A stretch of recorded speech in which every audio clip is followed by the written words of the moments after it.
नमस्कार बच्चों, प्रीतम एकेडमी में आपका स्वागत है। आज हम लोग प्रमेय 6.8 के बारे में चर्चा करेंगे। ठीक है, हम लोग प्रमेय 6 हम बता दिए थे।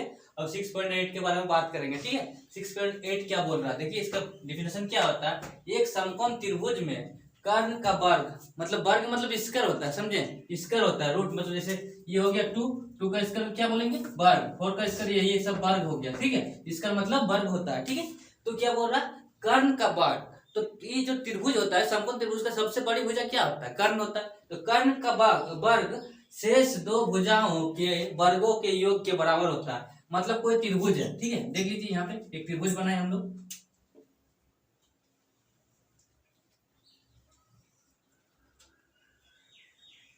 ये आपका त्रिभुज हो गया, इसका नाम दे दिए ABC। ठीक है, तो ये क्या हो गया आपका, इसको क्या बोलते हैं हम लोग, कर्ण बोलते हैं। इसको कर्ण बोलते हैं, इसको क्या बोलते हैं, आधार, बेस। इसको आधार बोलते हैं। इसको क्या बोलते हैं, लंब।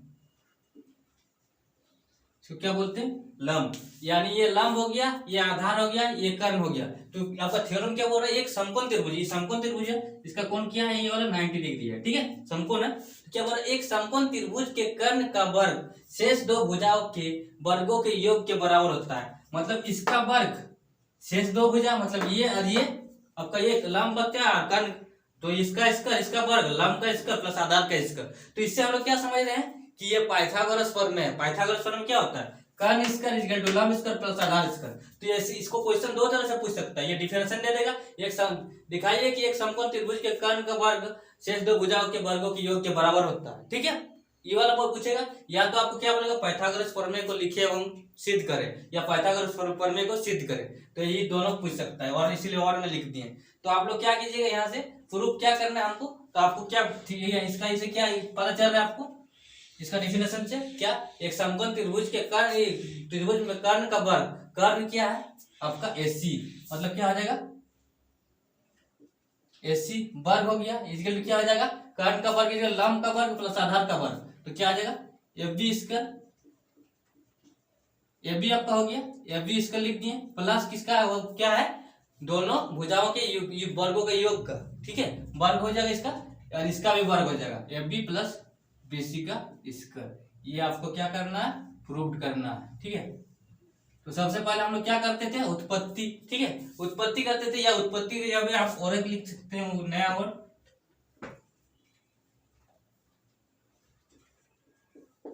उत्पत्ति की जगह पे आप रचना भी कर सकते, रचना भी लिख सकते हैं। ठीक है, जो आपका मन। तो क्या करेंगे, सबसे पहले देखिए क्या करेंगे, हम इसमें एक लंब डालेंगे। ठीक है, इसमें लंब डाल दिया, मतलब इधर भी 90 डिग्री हो गया आपका, इधर भी 90 डिग्री हो गया। तो लिखेंगे, ठीक है, पहले क्या BC, ये इसको क्या नाम दीजिए, D नाम दीजिए। ठीक है, BD परपेंडिकुलर मतलब लंब, इसको सूचित करते हैं ऐसे ही। ठीक है, BD लंब किसमें डाला गया, आपका AC में डाला गया। ठीक है, डाला गया। ठीक है, अब क्या करते हैं हम लोग, अब हम लोग अब क्या लिखते हैं, अब क्या करते हैं, ये त्रिभुज देखिए ABD। ठीक है, क्या लिखेंगे, त्रिभुज ABD तथा पूरा बड़ा वाला त्रिभुज ABC में। ठीक है, इसमें हम लोग देखेंगे। ठीक है, इस त्रिभुज को हम लोग क्या करना है, इसको हमको समरूप दिखा देना है। ठीक है, तो समरूप दिखा देंगे, इस दोनों त्रिभुज को समरूप दिखाने के लिए हम लोग क्या करते हैं, देखिए आपका जो त्रिभुज ABC है, ABD है। ठीक है, उसका देखिए ये कौन क्या है आपका, ADB क्या है, 90 डिग्री है। और बड़ा वाला त्रिभुज का कौन कौन सा है, B कौन आपका क्या है, 90 डिग्री। इसीलिए क्या लिखेंगे, कौन ADB इक्वल टू कौन क्या आ जाएगा आपका, ABC। देखिए कौन टू, ठीक है, ABC आपका ये कौन टू ADB।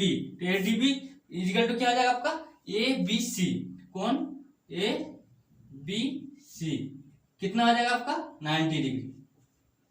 ठीक है, 90 डिग्री हो जाएगा। देखिए इसका समकोण है, ये भी 90 लंब डाले, इसका मतलब इधर भाई 90 डिग्री हो गया, इधर भी 90 डिग्री हो गया। ठीक है, ये दोनों समकोण है। अब क्या करेंगे, देखिए त्रिभुज क्या है, ये एक त्रिभुज है और ये आपको पूरा एक त्रिभुज है। ठीक है, तो ये त्रिभुज का देखिए ये कोण और ये बड़ा त्रिभुज का ये कोण दोनों घनिष्ठ है, तो क्या लिख देंगे, कोण ए इक्वल टू कोण ए, क्या लिख देंगे,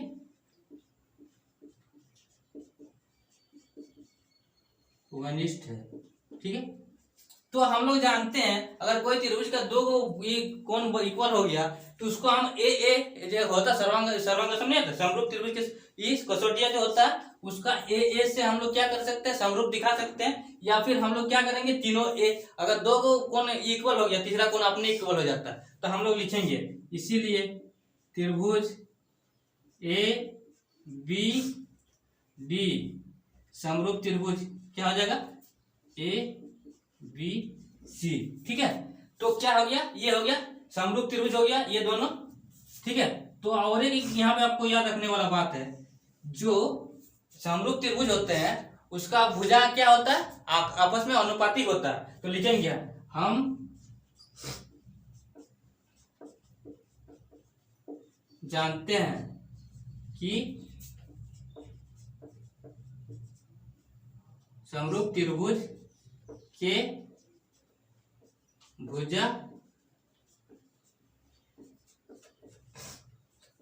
अनुपातिक होते हैं, कि जो समरूप त्रिभुज होगा उसका भुजा क्या होगा, एक दूसरे का अनुपात में होता है। ठीक है, इसका जैसे हम ले लेंगे, देखिए एफ बी ले लेंगे इसका, इस त्रिभुज का बड़ा त्रिभुज का, और इसका क्या लेंगे ए डी। ठीक है, तो यहाँ पे लिख देंगे ऐसे A D by A D, इसका ले लिए ए डी, इसका ले लिए ए बी। ठीक है, तो दूसरा त्रिभुज का भी क्या ले लेंगे, यहाँ पे ए बी ले लेंगे और उसका क्या लेंगे, ए सी ले लेंगे। ठीक है, इसी तरह से मिटा के करते हैं आगे पे। ठीक है, यहाँ पे ठीक है, चलिए अब देखिए ये त्रिभुज और ये त्रिभुज है आपका ए बी डी में क्या लेंगे हम, अनुपातिक होता है मतलब क्या लेंगे, ए डी। ठीक है, ए डी ले लिए, इसका ई वाला भुजा ले लिए। ठीक है, अब ई वाला भुजा ले लिए बाय ए बी को ले लिए, ई वाला भुजा और ई वाला भुजा ले लिए। ठीक है, ए बी।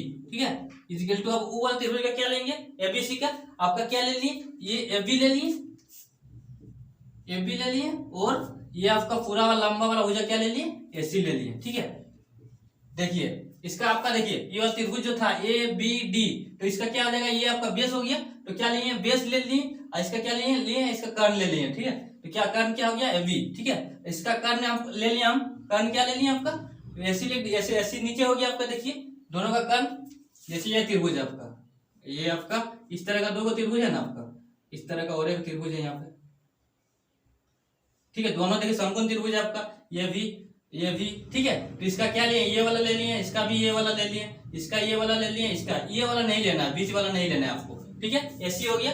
ठीक है, पहला वाला त्रिभुज का ले लिए, ए बी ले लिए, ए डी ले लिए, उसके बाद इसका ए बी ले लिए, A D by A B, और फिर क्या ले लिए, ए बी बाई ए सी ले लिए। ठीक है, अब इसको क्या करेंगे, बाय क्रॉस कर लेंगे। ठीक है, एक दूसरे का ई कर देंगे। ठीक है, क्या आ जाएगा, देखिए ए सी इंटू ए डी।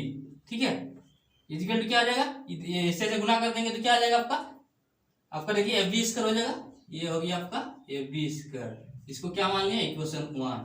ठीक है, इक्वेशन 1 मान लिए। अब इसी तरह से हम लोग क्या करेंगे, इसको मिटाते हैं। ठीक है,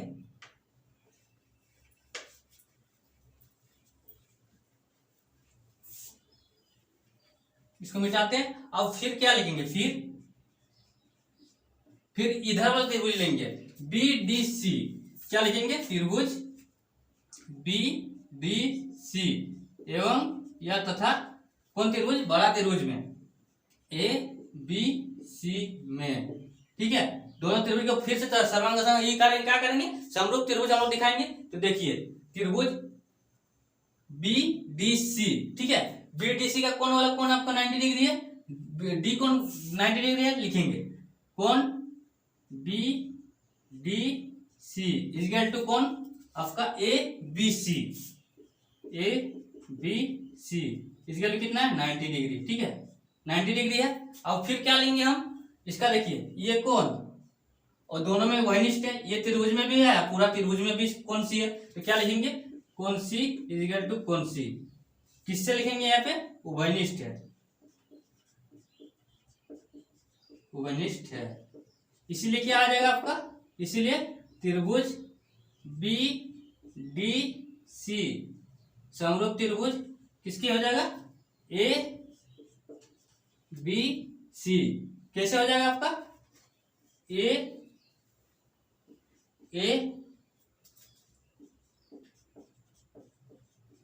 समरूपता से, ठीक है। उसमें भी लिख दीजिएगा, ठीक है। उससे पहले हम लोग जो दिखाए थे ना यहाँ पे, इक्वेशन 1 से पहले नहीं दिखाए थे त्रिभुज, वहां पे भी लिख दीजिएगा क्या, ए समरूपता से, ठीक है। सर्वांग कैसे हुआ, ए समरूप कैसे हुआ आपका, ए समरूपता से, ठीक है। चलिए इसको मिटा कर नेक्स्ट करते हैं। इसका भी क्या करेंगे हम लोग, इसका भी डिफिनेशन वही होता है कि समरूप त्रिभुज के भुजा एक दूसरे का क्या होता है, अनुपातिक होता है, मतलब एक दूसरे का अनुपातिक होता है। इसमें भी लिखना जरूरी नहीं है, डायरेक्ट लिख दीजिएगा, ये इक्वेशन होगा। इसको मिटा करते हैं। अब हम लोग क्या लेंगे, ये त्रिभुज में और ये त्रिभुज में, तो क्या लेंगे इस त्रिभुज में, सही वाला तो पहला वाला इक्वेशन था ये वाला। इसका त्रिभुज में क्या आ जाएगा, डीसी ले लिए और बीसी ले लिए। क्या ले लेंगे, डीसी ले लिए और बीसी ले लिए, ठीक है। तो क्या लिखेंगे, डीसी बाय बीसी, ठीक है। सेकंड वाले त्रिभुज में क्या ले लेंगे, आपका क्या लेंगे, बीसी बड़ा भुजा ले लिए, इसका पूरा वाला बीसी, ये हो गया बीसी बाय एसी, ठीक है, एसी, ठीक है। इसको भी बाय क्रॉस कर देंगे हम, तो क्या हो जाएगा, देखिए इधर एसी इंटू डीसी, डीसी क्या हो जाएगा, डीसी इंटू एसी, ठीक है, गुना कर दिए इसको। और उधर क्या आ जाएगा, बीसी इंटू बीसी क्या होता है, बीसी स्क्वायर। ये इक्वेशन आपका 2 हो गया। अब हम लोग क्या करेंगे, ये दोनों इक्वेशन को क्या कर देंगे, जोड़ देंगे। तो लिखेंगे समीकरण 1 प्लस समीकरण 2 से, समीकरण 1 और 2 को जोड़ देंगे। अगर समीकरण 1 2 को जोड़ देंगे तो देखिए क्या हो रहा है, आपका जोड़ लिख लेते हैं, ठीक है, यहाँ पे, उसके बाद मिटाते हैं, ठीक है। पहले लेफ्ट साइड को हम लिखते हैं, ठीक है। लेफ्ट साइड में क्या है, एसी है, एसी इंटू क्या है यहाँ पे, एडी, इक्वेशन 1 में बीच में प्लस देते हैं। इक्वेशन 2 में आपका क्या है, लेफ्ट हैंड साइड क्या है, एलएचएस क्या है आपका, DC into AC, DC into AC equal to RHS क्या है, एबी स्क्वायर, ठीक है, एबी स्क्वायर लिख दिए आपका। और सेकंड वाला पार्ट का क्या है, आरएचएस क्या है, बीसी स्क्वायर, बीसी स्क्वायर लिख दिए। अब हम थोड़ा मिटाते हैं।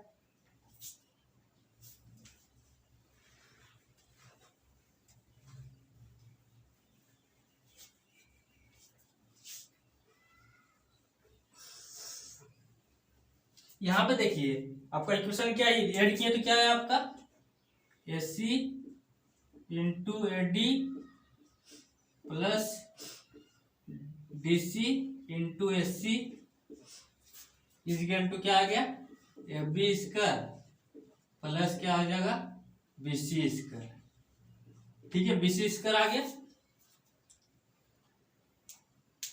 इसको मिटा लेते हैं।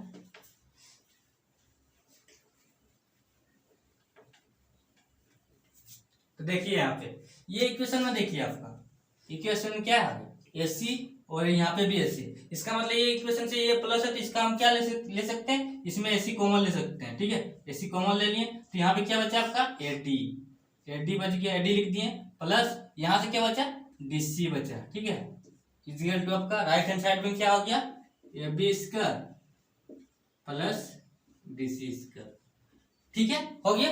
अब क्या करेंगे हम लोग, यहाँ पे देखिए एसी है और इंटू है यहाँ पे एडी, मान लीजिए कोई रेखा है यहाँ पे, देख लीजिए ये रेखा है, यहाँ पे ए, यहाँ पे बी है, और एक रेखा है यहाँ पे कुछ हम मतलब पॉइंट बिंदु डाल दिए, यहाँ मान लीजिए वाई डाल दिए, ठीक है। तो ए बी